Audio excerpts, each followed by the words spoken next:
61 e 62, né? Os quarks. Então ele tem três quarks, né? Então nós temos o quark U, o quark D e o quark estranho. Carga 2/3, menos 1/3, menos 1/3. E nós temos, por exemplo, o quark D, que é carregado, tem o decaimento do quark D, no quark U, no elétron e no antineutrino do elétron. Então nós temos aqui um decaimento que com troca de carga.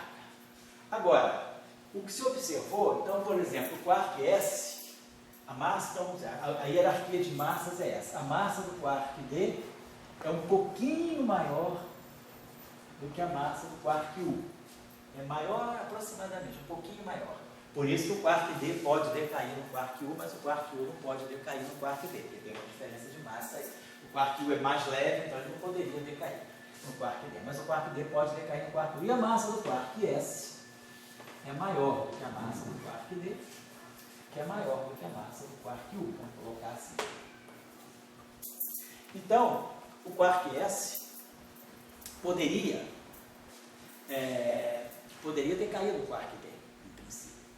Mas o quark D e o quark S têm a mesma carga.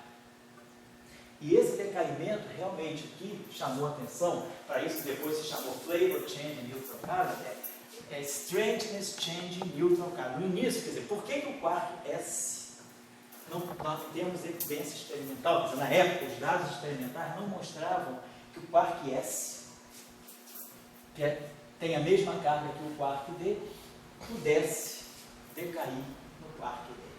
Por que não estava aparecendo esse, que seria então, essa seria uma corrente neutra.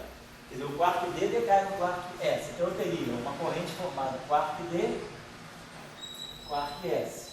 Então essa corrente aqui é neutra, mas ela está mudando o sabor. Ela está fazendo uma corrente neutra, mudando o quark S no quark D. Então, o que o Cabibbo propôs foi o seguinte, uma ideia, quer dizer, ele usou argumentos de mecânica quântica, né? Ele pensou, talvez que possa estar acontecendo, assim, é que o quark U é o parceiro do quark D. E eu deveria ter um quark S aqui. Talvez tivesse um dublete cuja parte de cima ainda não fosse conhecida. Na verdade, esse é o quark C. Então, Cabibbo abriu a porta para que depois, no início, logo no final da década de 60, Glashow, Iliopoulos e Majani previssem a existência do quark C, que só apareceu em 74. Mas a ideia de Cabibbo foi a seguinte, então esses dois quarks, vou apagar aqui, eles devem aparecer, quer dizer, eu tenho dois quarks, o quark D e o quark S. Como da mesma forma que a gente fez, estou num espaço bidimensional, na verdade eu posso ter uma combinação, como eu colocou lá, que seria assim, eu posso fazer duas combinações linearmente independentes, posso mudar de base, ou seja, eu posso sair, como a gente fez exatamente, como a gente saiu daquela base de campos BM3 e YMI, fez uma rotação de SO3, de SO2, perdão, e caiu no campo do fóton e no campo do Z0, a ideia do Cabibbo aqui foi a seguinte, talvez esses quarks D e S, eles possam, na verdade, aparecer sob a forma combinada. Vou passar por uma nova base, como se fosse DC e SC, C de Cabibbo mesmo, né?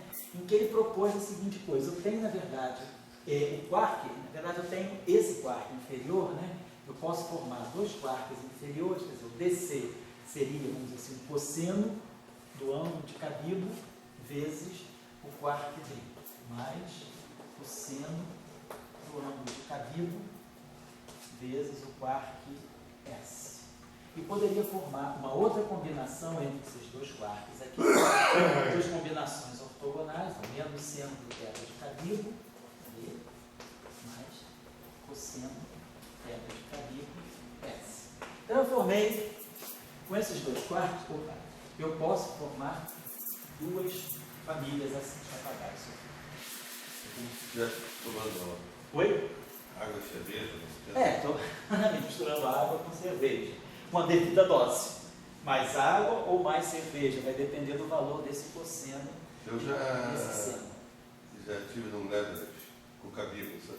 Ah, é, né? E o Guido só tomando cerveja. É mesmo, né? Ele teve lá o Taylor de um coquetel lá na casa dele. Ah, lá em Oxford, né? Em Oxford. E daí o Cabíbulo, né? Sempre o cabelo, isso aí. E daí ele ganhou lá uma turma. Ele era simpático, ele é né? bem tipo italiano. É bem tipo italiano. Ele ia muito na Cícera, ele era muito amigo lá do professor Salana, Salana gostava muito dele. Mas ele era bem formal, assim, né? Então, aquele tipo quieto. Nobreza romana, Mas ele era uma pessoa muito simpática. Ele foi direto, ele era um cara assim, bastante também atuante politicamente, ele foi presidente do tipo CNPq da Itália por muitos anos, que é o INFN, né? Ele era um cara assim, era a grande referência da Eu igreja. acho que ele foi do Fermi, né? Ele foi uma boa. Assim, em outros proporções. Foi sim, mas ele foi uma boa descendência do Fermi, sem dúvida. E ali depois do grupo de Roma, o Voltarelli não teve essa altura dele? Não, eu acho que só quem chegou próximo foi o Luciano Maiani. O Maiani acho que chegou próximo, né? Mas eu acho que assim, a estatura do Cabíbulo, eu acho que depois não teve ninguém mais igual. Não. Teve outros assim, mas contemporâneos dele, até um pouquinho predecessores, Amaldi, esse pessoal Segre, mas eu acho que assim, depois do Cabíbulo, ele produziu boas de seu, mas eu acho que ninguém chegou à estatura dele assim, não, né? Vamos lá. Então, nós temos esses quartos aqui. E aí a gente pode pensar o seguinte, vamos imaginar que a gente tivesse, né, uma corrente neutra, então a gente pode pensar o seguinte, é como se fosse assim, o nosso quark U. A cerveja e a água estavam boa, ruim eram os doces da mulher do Taylor. A mulher do Taylor resolveu fazer uns doces. Ela que fez? Ela estava fazendo uns doces. Não eram legais, aqueles doces ingleses, né? Vamos lá. Então, quark U, por exemplo, a gente pode colocar ele com quark delta. Seria esse aqui cosseno, vamos dizer assim, de θ C, D, mais seno de θ C, essa, né, perdão? Então, a gente vai adotar, então, que o nosso quark, né, que na verdade os dois quarks D e S, eles apareçam, deixa eu apagar aqui, misturados. Então, se nós fizermos, né, uma interação, imaginar que a gente pegasse essa corrente assim, por exemplo, que é uma corrente neutra, DC barrado, deixa eu botar aqui, DC barrado, gama mi, SC, por exemplo, essa corrente aqui, né? A gente pudesse formar, então vamos dizer assim, a gente teria basicamente isso assim, vamos colocar assim, deixa eu botar aqui um instantinho só. Vamos escrever a coisa desse modo. A gente tem, vou botar aqui, acho que é mais fácil colocar assim. Vamos botar assim, o quark D, o quark S, S é D. Vamos botar assim, é uma matriz de mistura. Cosseno de θ Cabíbulo, vou botar assim. S menos seno de θ Cabíbulo. Seno de θ Cabíbulo. Cosseno de θ Cabíbulo. E aqui, S e S. Então, vai ficar cosseno, menos seno, cosseno. Tá certo? Então, a gente teria essa estrutura aqui, tá legal? Tá bom. Então, se nós, né, tivermos uma corrente desse tipo assim, vamos colocar assim, então, vamos dizer assim, esse dublete aqui, né? Vamos pegar essa corrente, então se eu pegasse, vamos chamar isso aqui, esse dublete aqui, SC, barrado, gama mi, SC. Então eu estaria escrevendo isso desse modo assim, SC barrado, DC barrado, aí aqui eu vou ter essa matriz aqui, vamos estar aqui cosseno, menos seno, vou tirar o C, né, para não ficar carregando esse seno de θC, seno de θC, cosseno de θC, cosseno de θ, estou pegando essa matriz aqui e simplesmente tirando barra, você tem que transpor, inclusive. Então, aqui é cosseno, seno, menos seno, cosseno. Eu estou pegando isso aqui, né? Estou pegando o Daga, transposto, gama zero, estou fazendo as operações de Dirac aqui. Aí eu teria aqui o gama mi, e aqui nós temos a matriz cosseno, menos seno, seno de θ, cosseno de θ, e aqui,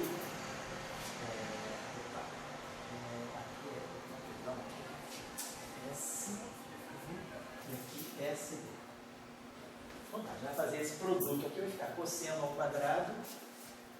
Então o produto dessas matrizes vai dar cosseno ao quadrado mais, vai ficar cosseno ao quadrado mais seno ao quadrado, que dá 1. Depois eu vou produzir ali,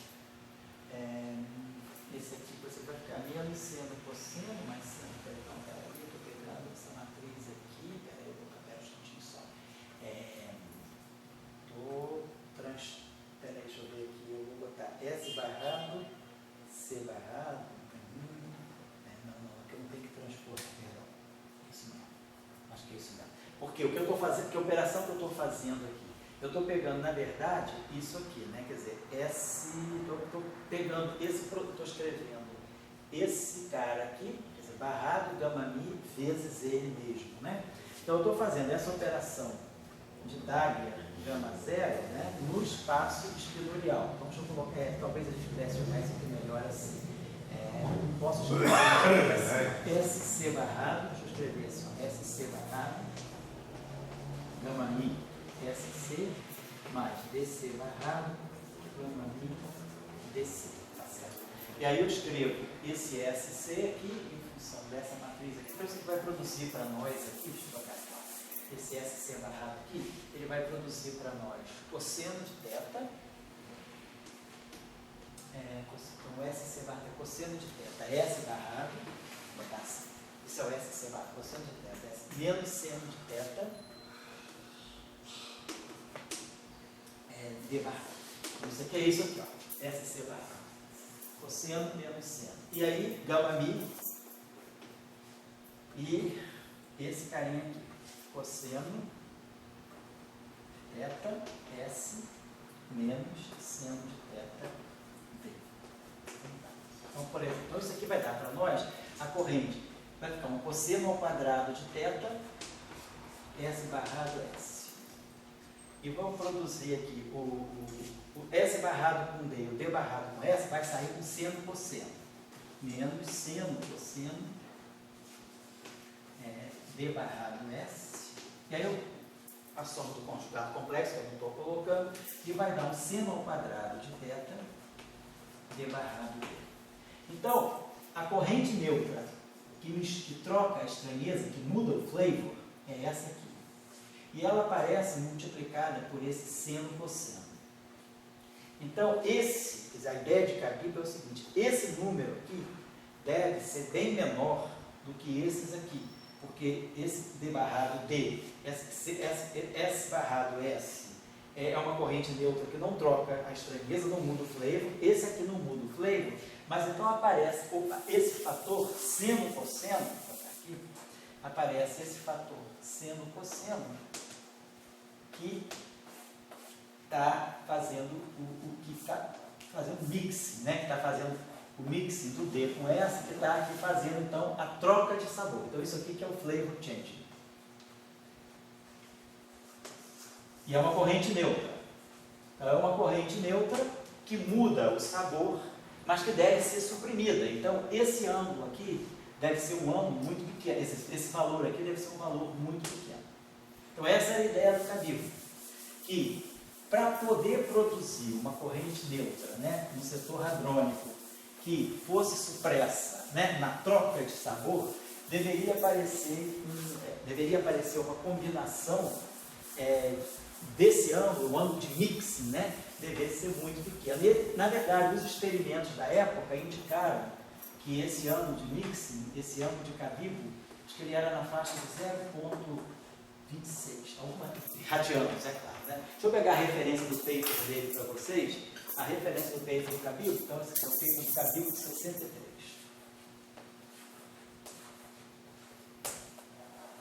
É o Physical Review Letters, 10, ano 63, página 531. Nesse paper aqui, né, então o Cabibbo, ele usa a simetria SO2, por isso que ele trabalha com a ideia de que devesse haver, inclusive, um outro quark que devesse ficar com a outra combinação. Então, quer dizer, a gente deveria ter o quark U com essa combinação aqui, cosseno de θ vezes D, mais seno de θ vezes S. E aí deveria haver um outro quark aqui com essa combinação, menos seno de θ D, mais cosseno de θ S. Então ele abriu as portas, inclusive, para a previsão de que pudesse haver um quarto quark. Isso aí depois foi levado adiante, mais à frente, no chamado mecanismo DIN, né, que é Glashow, Iliopoulos e Maiani.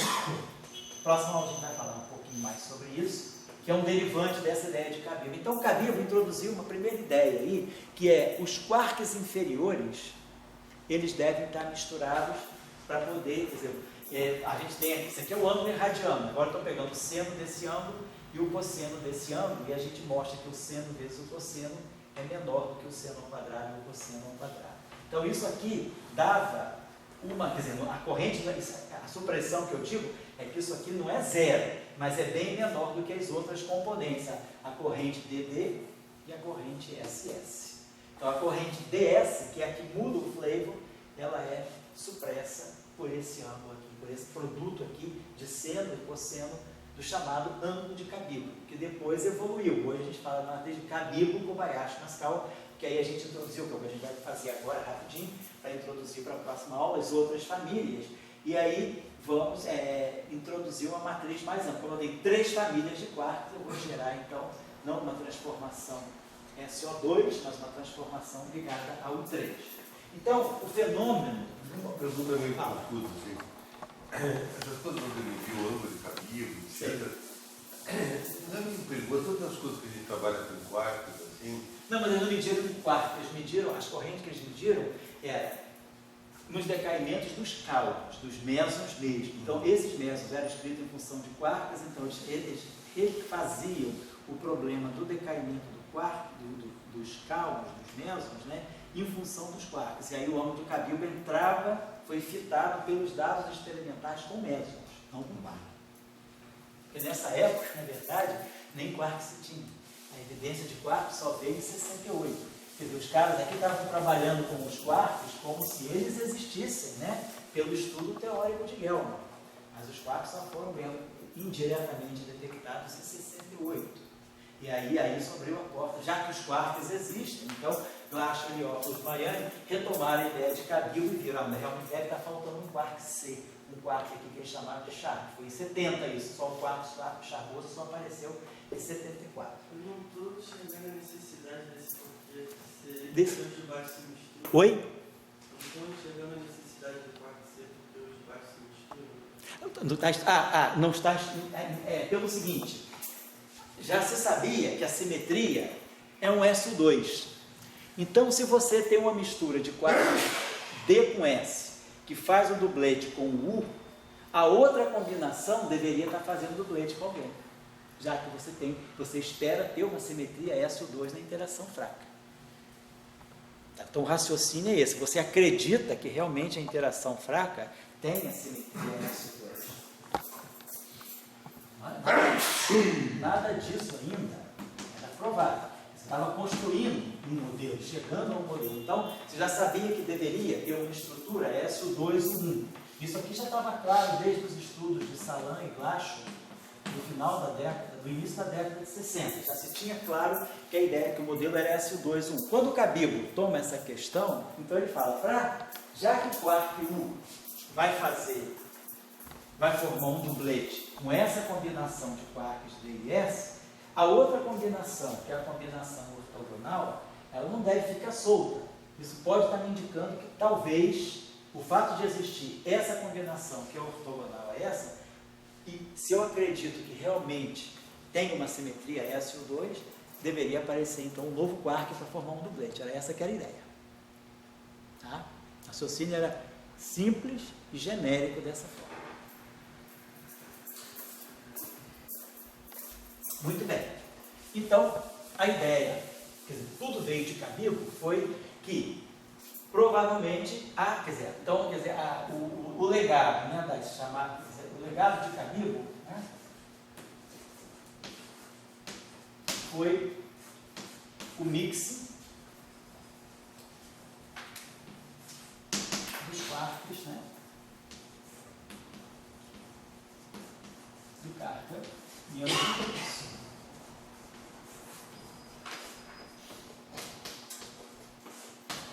O quarto dele e o quarto é. Então, essa é a ideia dele. Então, isso aí, quer dizer, baseado, quer dizer, o que levou Cabíbulo a pensar isso? Por sua vez, quem levou ao Cabíbulo a pensar isso foi vamos dizer assim, a supressão, né, das correntes neutras,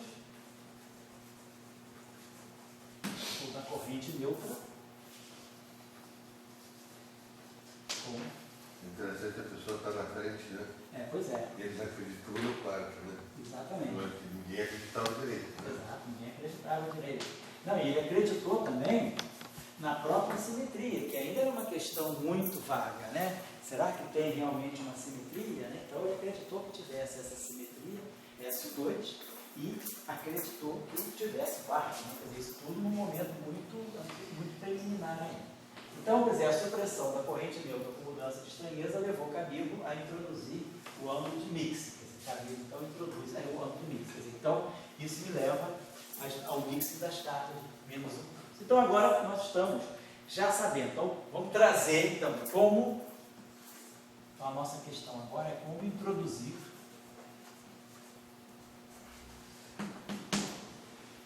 este dado no setor de quartos, no setor das 3 famílias de quartos.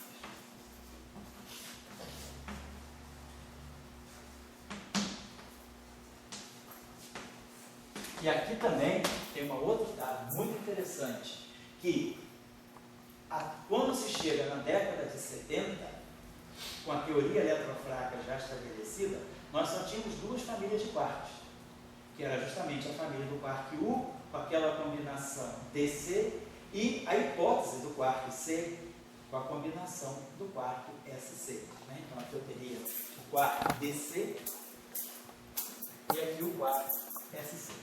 Provavelmente um quark aqui. Isso da década de 70. Tinha um dado, nós não chamamos atenção aqui ainda, vamos chamar a atenção na próxima aula, da década de 64, que foi uma descoberta experimental, que era a violação de CP. Quer dizer, na década de 50, Li e Yang e Mrs. Wu mostraram a violação da paridade nas interações frágeis. Mas em 64, Cronin e Fitch, acho que eles ganharam o prêmio Nobel até de 88, né, 24 anos depois, pela descoberta dos decaimentos fracos com violação de CP. Então, violação de CP nos decaimentos fracos. E aí, era preciso que se introduzir violação de CP na teoria de Salam-Schweiber, que tinha já sido escrita em 67, só com 2 famílias de quarks. Não tinha a terceira família. Nem a segunda estava completa, ainda faltava o quark C. Mas, como nós vamos ver na próxima aula, uma matriz U2, se eu tenho 2 famílias de quarks, eu vou ter uma família, eu vou ter uma simetria U2 nas massas, nós vamos ver que o mecanismo de Higgs vai me gerar esse U2, e o U2, ele depende de um ângulo em 3 fases. E aí as 3 fases podem ser absorvidas. Então não tinha como introduzir violação de CP numa teoria eletrofrágil com 2 famílias de quarks. Então em 72, Kobayashi e Nashikawa, eles percebem, não. A mesma como você falou agora, vamos acreditar. Eu acreditava na teoria, não. A teoria de Salam-Schweiber parece ser uma boa teoria para descrever interação frágil. Existe uma família de quark, existe o quark, o D e S, o quark C está faltando. Mas eles foram mais longe, eles falaram, para ter violação do CP, não basta ter quark D. O que eles observaram é que se a gente tem uma matriz U3, e essa matriz U3 depende de 6 fases, com 6 fases e 3 famílias de quarks, portanto 6 fases e 6 quarks, a gente consegue eliminar 5 fases e fica com uma fase. e essa fase faz a violação do CP. Com o 2, isso era impossível, porque é uma matriz. O 2 ela depende de um ângulo e 3 fases. Mas se eu tenho 2 famílias de quartos, eu tenho, na verdade, 4 quartos. Essas 3 fases desaparecem completamente. Então, não sobrava fase. Então, em 72, o raciocínio de Kobayashi-Pascal foi um raciocínio. O dado que eles usaram foi um dado de álgebra linear.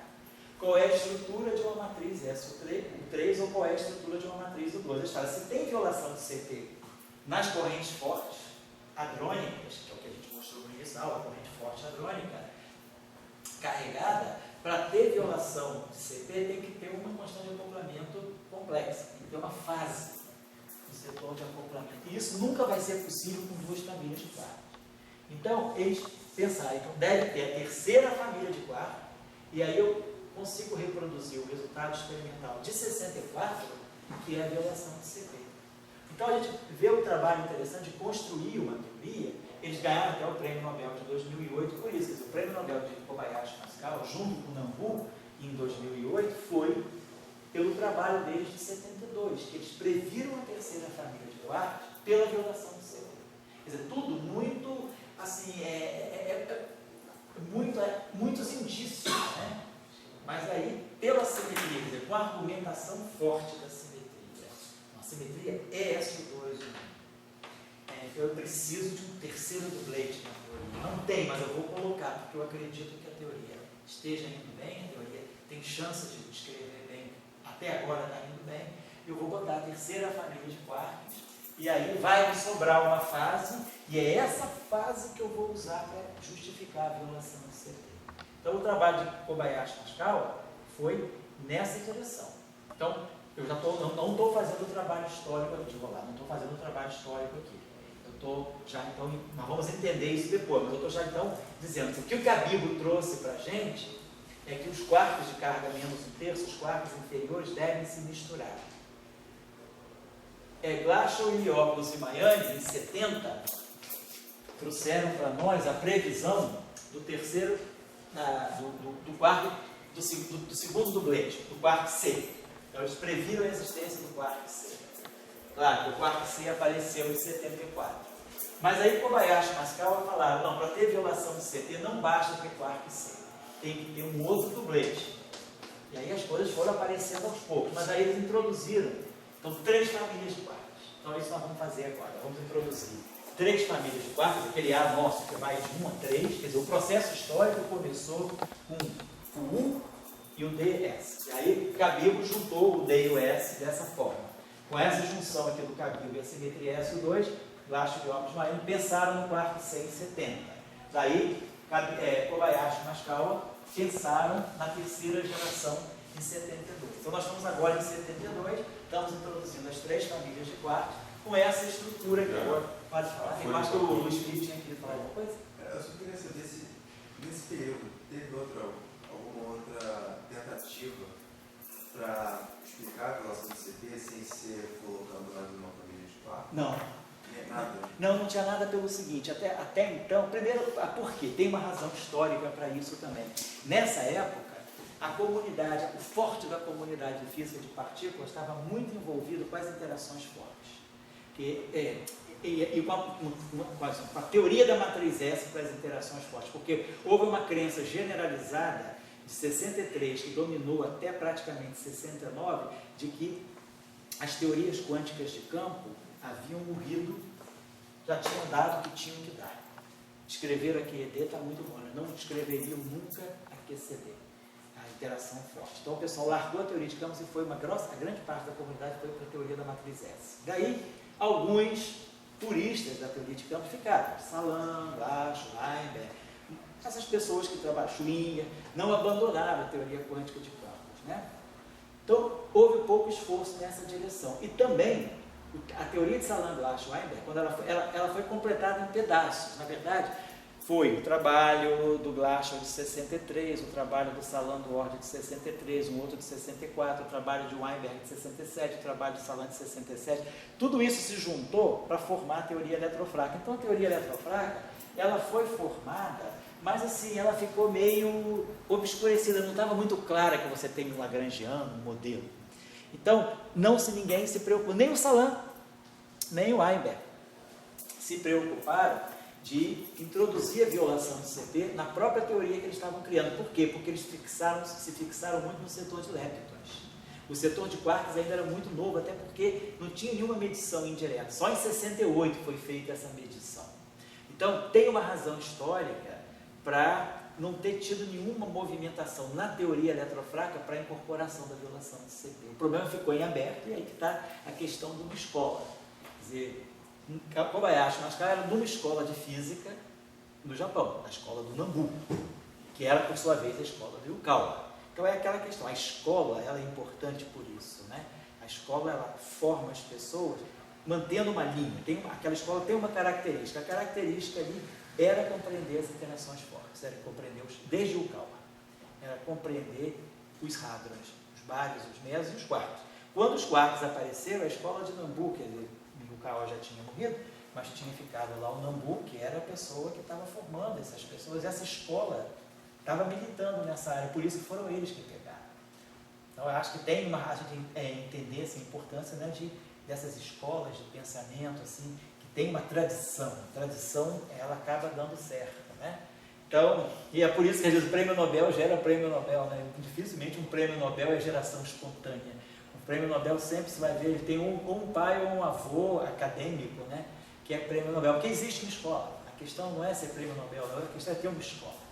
Então, eu acho que isso aí explica, sabe, Luiz Felipe, assim, dentro dessa visão um pouco mais assim, da história da construção da teoria, por que foram esses japoneses que pensaram nisso. Porque a tua pergunta é sensata. Por que ninguém pensou nisso em 68, 69, 70? Foram eles em 72. Porque também a questão do... Quer dizer, com a estabelecimento, com a detecção indireta dos quarks em 68, 69, a coisa se fixou. 70, o Glasgow e Opus Miami previram o quark C. Mas assim mesmo também, ninguém dava ainda, achava que a violação do CP talvez não pudesse ser entendida a nível de quark. As pessoas entendiam a nível de bárions e mesons, mas não a nível de quark. E aí, essa escola japonesa foi em cima dos quarks. Tá certo? Tem uma razão de ser. Então, já estou acabando. Então, só para colocar aqui, o que nós vamos fazer, então? Isso aqui tem um ponto essencial também, que é uma característica muito importante da teoria eletrofraca, que as outras teorias de campo não têm. Então, nós precisamos escrever os acoplamentos de Yukawa. Então, nós temos o setor de quarks left, eu tenho aqui quark A, left, barrado. Vou colocar aqui o Higgs. E vamos colocar aqui o N, o N. Só que a gente observa o seguinte, o que está acontecendo agora? Eu estou misturando o quark de uma família com outra família. Então, a ideia aqui é, talvez, misturar esse quark A com esse quark B aqui e colocar aqui uma constante de Yukawa, um acoplamento de Yukawa que não seja mais constante, que não seja mais um número, mas que seja uma matriz. Quer dizer, a ideia agora dos acoplamentos de Yukawa, e aqui colocar vamos ver aqui, uma matriz Y AB til, e aqui colocar o quark left, A parado, aqui colocar o quark C, e aqui colocar o PB. Então, o que a gente está vendo agora é o seguinte, nós vamos introduzir, já que a gente tem que misturar quarks de diferentes famílias, né? O mecanismo de Higgs, né? Ele vai me permitir, ele vai ser, porque eu não consigo misturar diferentes famílias no acoplamento de gauge. O acoplamento de gauge é diagonal nas famílias. Então, o único jeito de eu misturar quark de uma família com quark de outra família é nos acoplamentos de Yukawa. Então, as constantes de acoplamento de Yukawa, no setor de quarks, elas deixam de ser parâmetros numéricos e passam a ser matrizes. Lá no setor de elétron, não. Eu tinha a constante de acoplamento de Yukawa do elétron, aí aqui eu tinha o elétron left barrado, Φ, e aqui colocava o elétron right. Eu gerava a massa para o elétron, que era separado do muon, que é separado do tal. No setor de quarks, essa questão dos quarks inferiores se misturarem, ela me permite introduzir aqui matrizes. acoplamentos de Yukawa de natureza matricial. Então, isso aqui são matrizes 3x3, complexas. Inclusive, eu posso introduzir constante de acoplamento de Yukawa complexa. Isso não é nenhum problema, introduzir, às vezes, quer dizer, numa teoria de campo, mas lá a gente tenha um quarto psi barrado, psi e com um campo φ. Vou colocar aqui uma constante de acoplamento de Yukawa. Se esse campo aqui é real, isso aqui já é uma coisa real. Se isso aqui é real, certamente essa constante de acoplamento tem que ser real, porque esse termo lagrangiano é real. Mas imagina que esse campo seja complexo. Então eu poderia ter y, psi barrado, psi, φ. Se esse campo é complexo, eu tenho que somar aqui o conjugado complexo dessa interação. Então eu posso botar aqui um y está, psi barrado, psi, φ está. Então é importante. Isso mais isso é real. O meu lagrangiano é real. E eu dei a chance da minha constante de acoplamento ser complexa, já que o campo de Higgs aqui é complexo. Então essa constante de acoplamento aqui, se ela é complexa, o que eu estou fazendo aqui? Eu estou introduzindo. Se ela é complexa, eu posso introduzir módulo de y e posso introduzir uma fase. E aí teria aqui psi barrado, psi, φ. Só que introduzir uma constante de acoplamento de Yukawa complexa é irrelevante. Por quê? Como esse campo aqui é complexo, eu posso reabsorver essa fase nesse campo e dizer que isso aqui é um campo fictício. Então eu pego a fase da constante de acoplamento de Yukawa e introduzo no campo φ, dizendo, redefinindo o campo φ. Eu posso sempre redefinir um campo complexo a menos de uma fase. Então, uma constante de acoplamento de Yukawa complexa, ela é irrelevante. Na verdade, eu posso sempre absorver a parte de fase dela no campo escalar e deixar uma constante de acoplamento de Yukawa real sem perda de generalidade. Porque geralmente a gente sempre está acostumado a pensar, constante de acoplamento é real. Nunca pensa em uma constante de acoplamento complexa. Mas no acoplamento de Yukawa, onde o campo escalar é complexo, eu poderia colocar uma constante de acoplamento de Yukawa complexa. Só que é irrelevante, porque a fase dela pode ser transportada para o campo φ e eu redefino meu campo φ a menos de uma fase, isso não vai alterar nada. Então, eu posso sempre redefinir, às vezes, certos parâmetros no lagrangiano são irrelevantes, porque certos parâmetros podem ser absorvidos numa redefinição de campo. Então, essa é a questão, já vou chegar lá. Por que eu não faço isso aqui? Eu não faço isso aqui, essa matriz aqui é complexa, porque aqui eu só tenho um campo de Higgs. Eu não tenho como absorver. Isso aqui é um conjunto de constantes de acoplamento. Eu tenho 1, 1, 2, 1, 3, 2, 1, 2, 2, 2, 3, 3, 1, 3, 2. Eu tenho 9 constantes de acoplamento aqui. Isso aqui é uma matriz 3x3. Eu não posso absorver os números complexos que estão aqui nesse Higgs. E eu vou deixar então o modelo, a simetria do problema me permite trabalhar com essa matriz aqui. Claro que eu tenho que jogar. Claro. Agora eu vou somar o conjugado complexo disso aqui, que vai ser YAB estar, aí vai ser NB barrado, Φ da NB barrado, F Dagger, né? Então, vou botar assim, vou botar conjugado complexo disso aqui, vai ser QA, vou botar assim NB, pegar o NB aqui vai ficar o NB, NB vai ficar NB estar, isso aqui é um campo único, vai ficar NB estar. Eu vou poder escrever isso aqui como sendo Φ Dagger QA. Então, tudo bem. Aqui vai ficar NB barrado. Então, eu jogo o complexo conjugado disso, jogo o complexo. Então, eu tenho o lagrangiano real. Esse não é o problema para mim.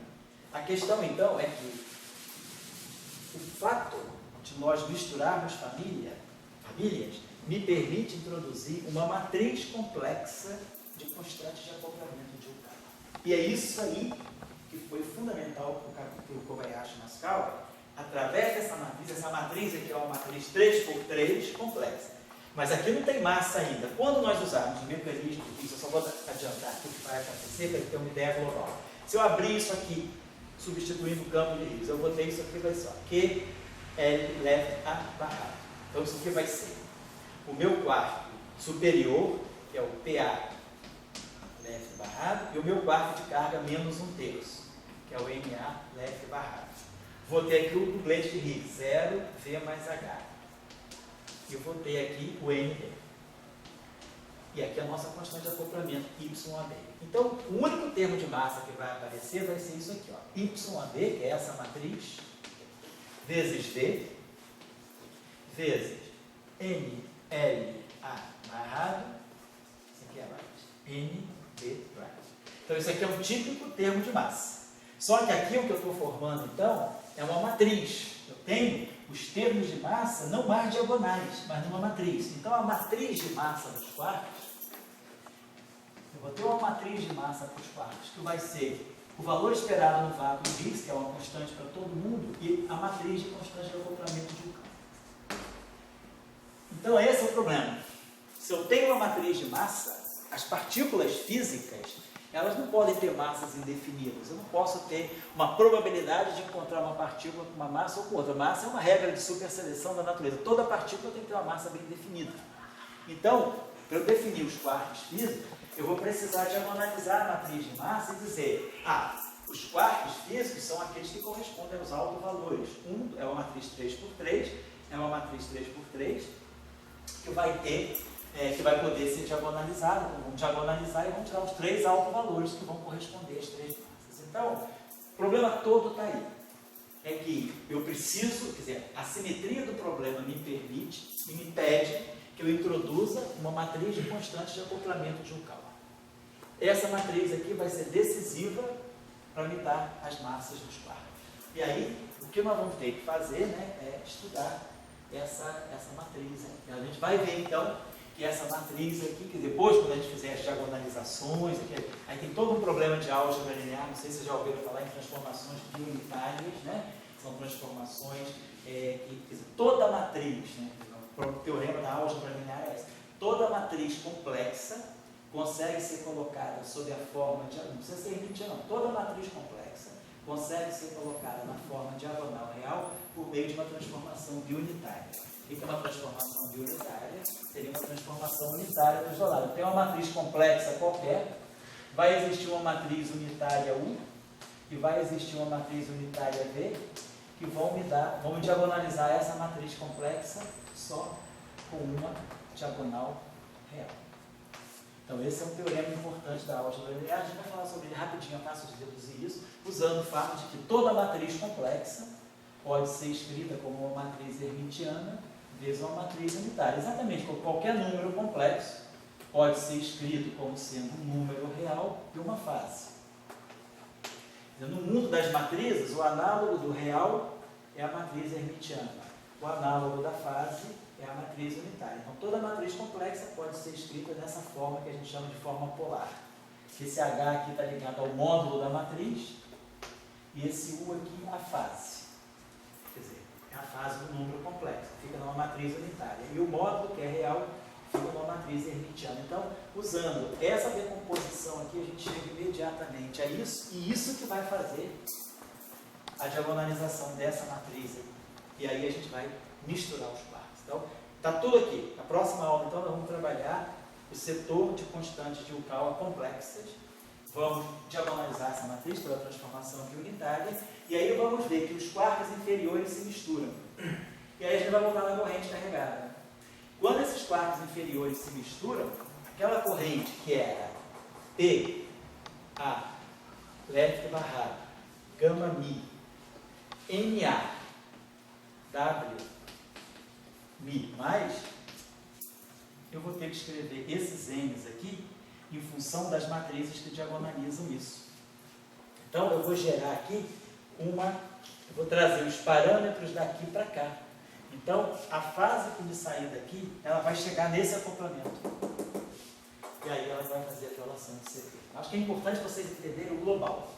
Tá? Porque tem muito cálculozinho assim, auxiliar fácil, mas é tanto cálculo que a gente às vezes perde a noção do que está acontecendo. Então, o que é importante a gente entender é que nós vamos transferir parâmetros complexos, uma fase da matriz de constante de acoplamento de Yukawa, nós vamos, pela diagonalização da massa, nós vamos transferir esse fator complexo, essa fase complexa, para a corrente carregada. E aí, na corrente carregada, é que eu vou ver a violação do CP. Essa aqui é a ideia, tá bom? Então, a gente se vê na próxima semana.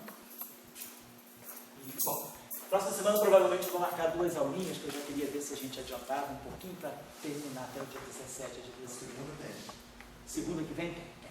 Aí outra segunda que vem eu devo dar aula no segundo e no outro dia. Tem algum dia de preferência para vocês? Tipo quinta? Para você é melhor quinta? Então tá, segunda e quinta pode ser. Então tá bom. Você vem da UERJ, né? Você vem da UERJ, né? Não, teria que vir se fosse outro dia. Ah, entendi. Ah, então tá bom. Quarta e quinta não pode. Oi? Quarta e quinta. Quarta em princípio é dia 7. Eu não sei se eu não sei se vou poder lá, talvez eu tenha que reunir. Eu tenho